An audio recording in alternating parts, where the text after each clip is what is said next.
आज उसका नतीजा है कि आज यहां बैठी 90% महिलाएं रोजगार कर रही हैं।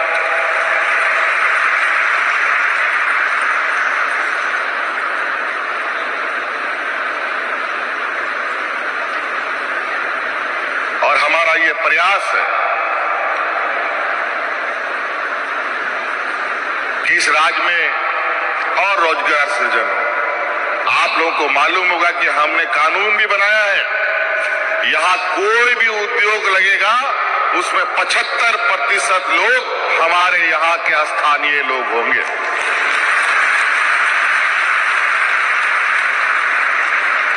और इस क्रम में अभी हम लोगों ने विगत साल 1.5 साल के अंदर अलग अलग प्रमंडलों में जाकर अब तक लगभग 50,000 से अधिक लोगों को निजी क्षेत्रों में रोजगार देने का काम किया है।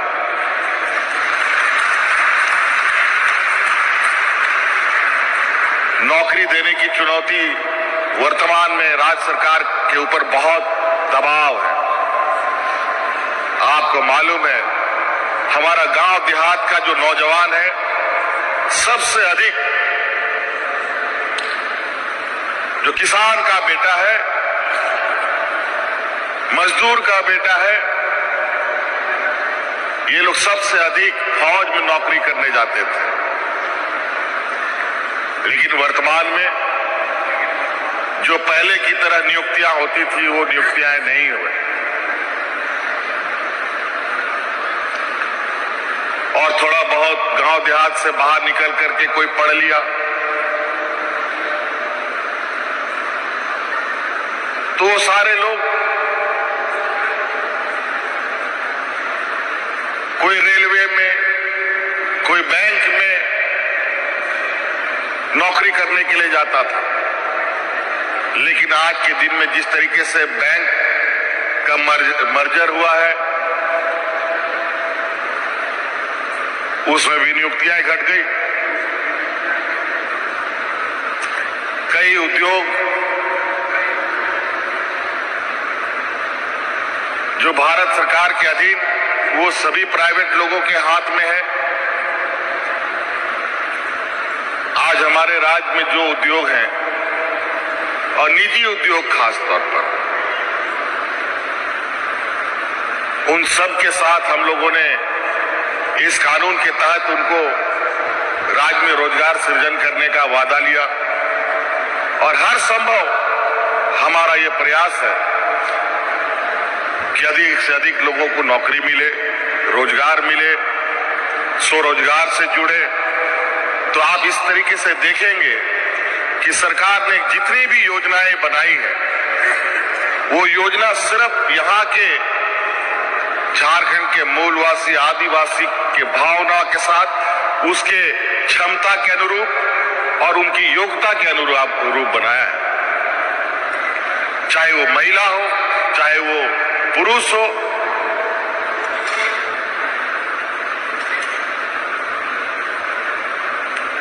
और आज आप सब लोग अभी इन अप्रैल इंडस्ट्रीज में काम कर रहे हैं। आप लोगों ने बहुत कुछ हुनर सीखा है। जैसे ढींगरा साहब ने कहा कि कोई जिस क्षेत्र में एंट्री किया हो सकता है कि वो स्टिचिंग के ये में किया हो, आज सुपरवाइजर का काम कर रहा है। आज इन लोगों ने सिर्फ आपको रोजगार ही नहीं दिया बल्कि आपको तराशने का भी काम किया है। और मैं आप लोगों से ये कहना चाहूंगा, बहुत बड़ी संख्या में महिलाएं यहां हैं और हमारे पुरुष राज्य के थोड़े आज के दिन में दूसरे मनस्थिति में घूमते रहते हैं।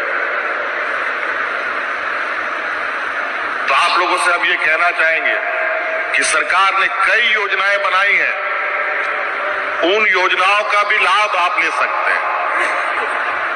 और उस योजना में सरकार स्वरोजगार आज हो सकता है कि आप 15,000, 20,000, 50,000 लाख रुपया का महीना कमा रहे हो, लेकिन स्वरोजगार से आप लाख रुपया तो कमाएंगे ही कमाएंगे, हो सकता है उससे अधिक कमाएंगे, बल्कि अपने साथ 4 लोगों को भी रोजगार दे सकते हैं। जैसे अभी इन्होंने बताया, एक मशीन में कम से कम 3 लोगों की आवश्यकता होती है, तो स्वरोजगार में भी ऐसा ही है।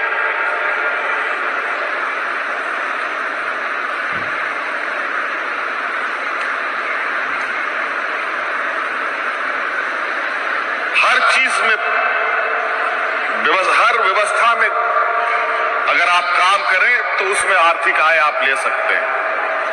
जैसे आप लोग अप्रैल इंडस्ट्रीज में काम करके आप लोग तनख्वाह लेते हैं, खेती बाड़ी करके भी आदमी कमा सकता है, पशुपालन करके भी आदमी कमा सकता है।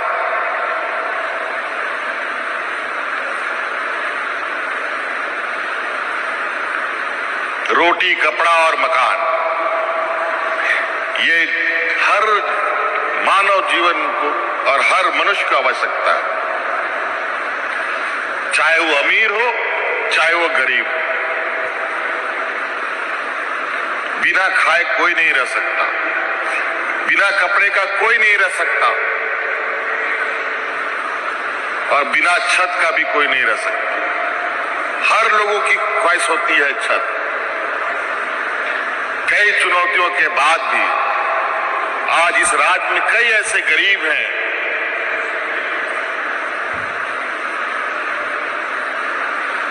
जिसके घर पे छत नहीं है, वो सामर्थ्य नहीं है उस घर को बनाने के लिए। आज इसीलिए सरकार ने एक बड़ी चुनौती ली है और इस राज्य के हर गरीब को आवास देने के लिए अब वह आवास की योजना शुरू की है, जो हम कल परसों से देने वाले हैं।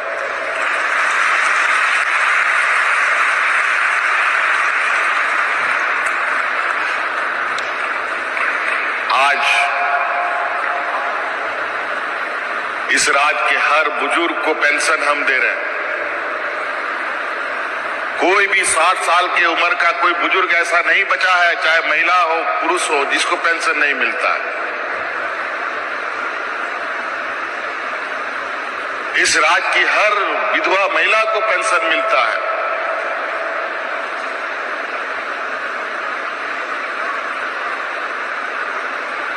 हर दिव्यांग को पेंशन मिलता है। आज कई योजनाओं के माध्यम से, और यहाँ तो आप लोग बहुत सारे ऐसे महिलाएं होंगे जो आपकी घर में बच्चे होंगे, बेटियां होंगी। आज इस राज्य की सभी बेटियों को हमने सावित्री बाई फुले योजना से जोड़ा है।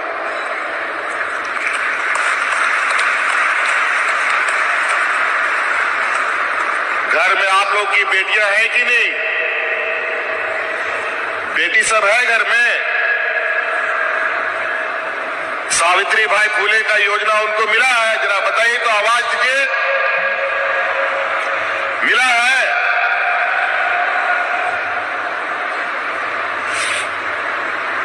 तो आज इसलिए हमारा ये योजना है, जो दुख तकलीफ है हम लोगों ने देख लिया है और अभी हम देखेंगे भी, और उस चुनौती से लड़ेंगे भी और आगे बढ़ेंगे भी, और हम अपने आने वाली पीढ़ी को सुरक्षित भी करेंगे।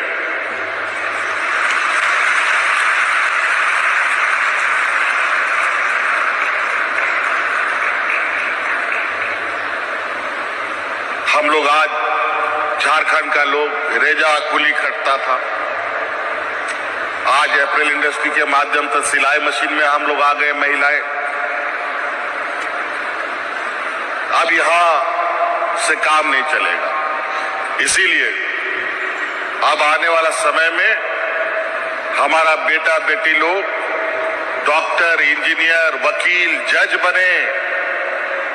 इसके लिए हम लोगों ने उन बच्चों के लिए गुरुजी क्रेडिट कार्ड शुरू किया है, जो आने वाला समय में डॉक्टर, इंजीनियर, वकील, जज बनने के लिए जो पैसे का खर्चा आएगा, 5 लाख, 10 लाख, 15 लाख रुपया, वो पूरा खर्चा राज्य सरकार अपने बच्चों को देगा।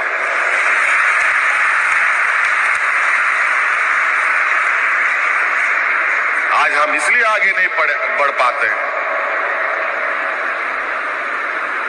कि ऊपर जो सबसे नीति निर्धारण करने वाले जगह पर आदिवासी, दलित, पिछड़ा, अल्पसंख्यक लोग नहीं हैं। आज आपको मालूम है ना, आज झारखंड का बेटा बेटी लोग विदेश में पढ़ाई पढ़ रहा है। कौन सोच सपना देखता था यहाँ का आदिवासी परिवार जो अपना बेटा को विदेश में पढ़ाने का सपना देखता हो।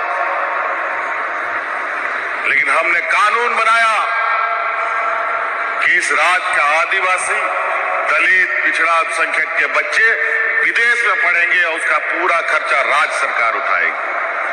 आज उसका नतीजा है 50 बच्चा हमारा विदेश में पढ़ाई पढ़ रहा है। ये देश का पहला राज्य है